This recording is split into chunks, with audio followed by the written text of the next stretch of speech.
New clashes between Armenia and Azerbaijan over the breakaway region of Nagorno-Karabakh.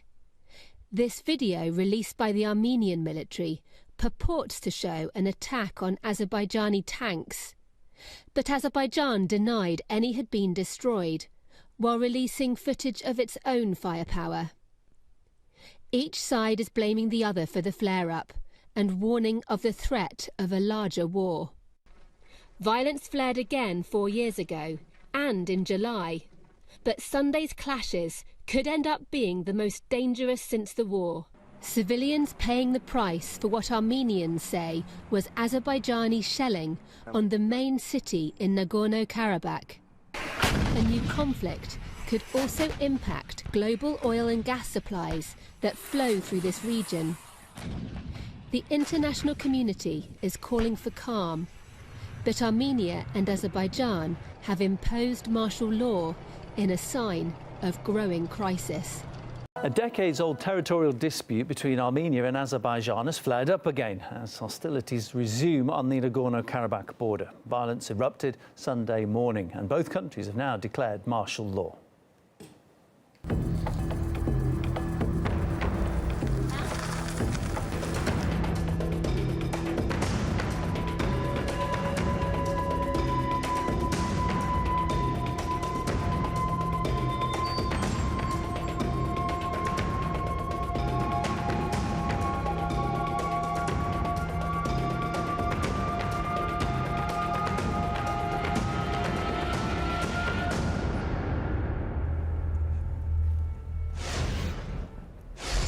Saskia Taylor is following the story for RT. She joins me in the studio. Good morning, Saskia. Bring us the latest then. What is happening in the Nagorno-Karabakh region? Well, this is a conflict that has flared up and gone through periods of lull for over 3 decades now. But within the last 24 hours, we have seen the most serious escalation in recent years. We're hearing unconfirmed reports that 31 people, including civilians, have been killed in the Nagorno-Karabakh region. That happened on Sunday, but the military activity continued through the night and is still ongoing in Monday. How we got to this stage is not entirely clear because there are such conflicting versions. Both Armenia and Azerbaijan accuse each other of initiating these deadly clashes, which violate a 1994 truce. Both alleged to have footage supporting their respective stances, neither of which can be independently verified. Now, the leaders of the two arch-enemy, really, countries have both spoken out passionately and quite aggressively, showing no signs of backing down. The armed forces of Armenia have shelled our settlements, as well as our military positions, from several directions. At present, the Azerbaijani army is firing at the enemy's military positions. Most of their equipment has been destroyed. Armenia is doing everything possible to disrupt the negotiation process, and I can say that they have succeeded. Ilham Aliyev's dictatorial regime has resumed hostilities. It is a war imposed on the Armenian people. It is a war against our independence, freedom and dignity. We were prepared for the possibility of war because we realized that the Armenophobia, enmity and hatred with which the Azerbaijani dictatorship fed its people for many decades could not lead to any result other than war. Another alarming sign that tensions are only worsening is the introduction of martial law in both countries and curfews in certain cities in Azerbaijan. Armenia has also mobilized fully militarily, calling on its conscripts to step up and serve. And this latest hostilities reignited what was a long-standing conflict already. Tell us more about the background to this.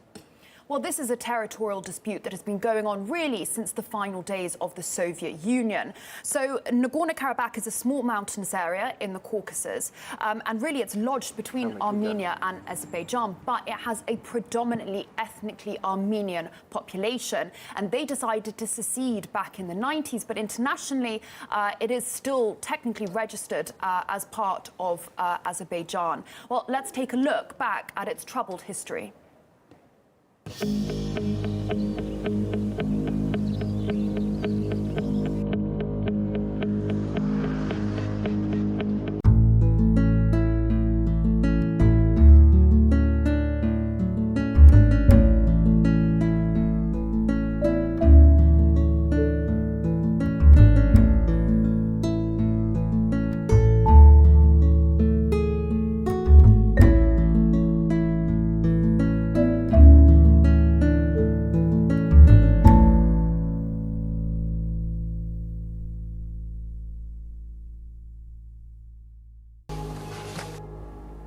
So, as is often the case with disputes along religious or ethnic lines, we can see the region has been scarred by really bloody clashes.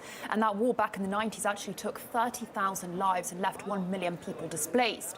Now, the Azerbaijani president says he is confident that this enclave will be fully returned to Azerbaijan. But the Armenian prime minister says, well, actually, I'm now ready to consider the region's independence. So really differing perceptions on how the future of Nagorno-Karabakh will look. And as we just read on the information we were showing on screen there, other countries were involved in brokering a peace when there were hostilities in the past. What's the international reaction been on this occasion? Well, over the years, there have been numerous attempts to stabilize the situation. To that end, Russia, France and the US all co-chaired the Minsk group. And in fact, the Armenian prime minister only recently asked for the group to reboot its efforts with a renewed passion, saying that they are on the brink of a really large-scale war. There has been a unanimous call for peace from Russia, France, the US. Iran, which borders both countries, has offered to broker the deal. The UN and NATO have also spoke out expressing concern. And Turkey has thrown its support behind Azerbaijan. You know, the true sign between these two countries has always been pretty shaky. So understandably, this warlike rhetoric, the ongoing military activity, it is alarming, and with many hoping that we won't see a return to those bloodiest days.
Կարդացի որ զորակոչա, ես ուղակի եկա։ Մեր երեխեքի համար են գնում, ու այն մեր բալեքի, որոնք մի սահմանի վրա են կանգնած։ Գնում եմ հայ ազգի համար, գնում եմ իմ թորների համար։ Գնում ենք մեր հողը, ջուրը, պատիվը, մեր գենը պահելու։ Ուրեմն ենք հաղթելու։ Գնում ենք որպեսի հաղթենք, հետ վերադառնանք ողջ առողջ։ Մենք ոչ մի թիզ հող չունենք, ոչ մի երիտասարդ զինվորի կյանք չունենք տալու, բոլորս միասին հետ ենք գալու։